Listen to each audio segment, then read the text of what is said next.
বল শালা বম কোথায় রেখেছিস? আমি মরে যাব তবু বলবো না। এই শালা বলবে না, মার শালাকে। মার শালাকে।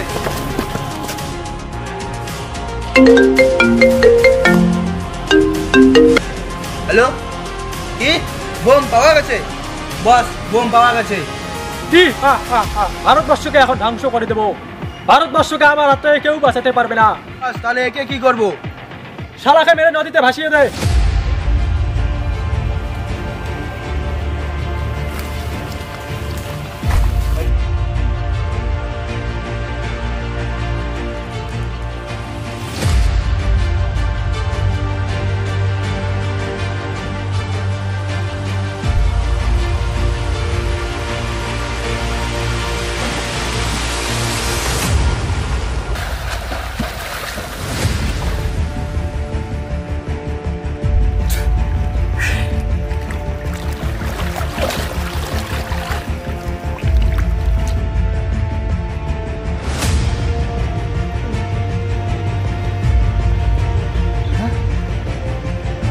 আমি এখানে কেন?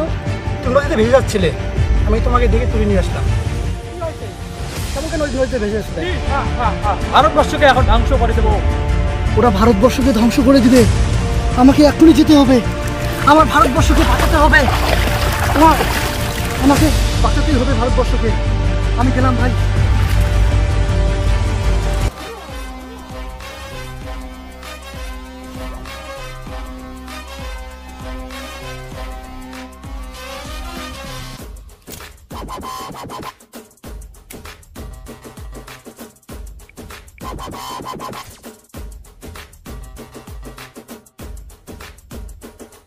বস, এখানে সব বোম আছে। সাবাস। ওই যা, এই বোমগুলোকে ভারতবর্ষের কোনায় কোনায় সেট করে দে। School, college, hospital, bus stand, কোনো জায়গাও যেন বাদ যায় না। ভারতবর্ষ এবার ধ্বংস হবেই হবে।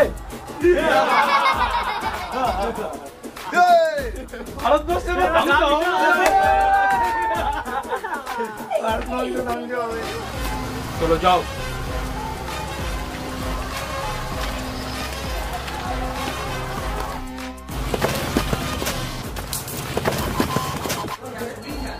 বিল্লা, ওদেরকে ফলো করো, দেখো ওরা ঠিক মতো কাজ করতেছে কি করতেছে না। ওকে বস।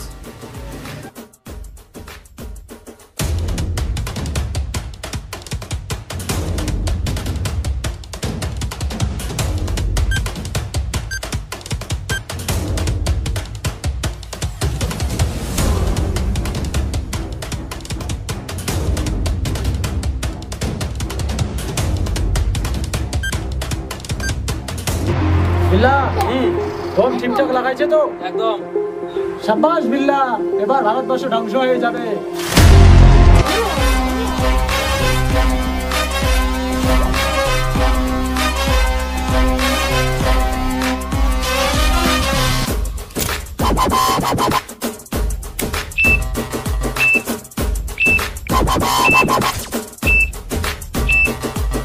আর শালা তুই এখনো মরিস নেই? হ্যাঁ, আমি বেঁচে আছি। আমি বেঁচে আছি আমার ভারতবর্ষের জন্যে। আর তোদের মতন দেশদ্রোহীদের মারার জন্য আমি বেঁচে আছি। তোরা এই বোম সেট করে দিয়েছিস আমার ভারতবর্ষকে ধ্বংস করার জন্য। এই বোম দিয়ে তোমাদেরকে উড়িয়ে দেবো। বস, মালটাকে এখনই খতম করতেছি। মার শালাকে।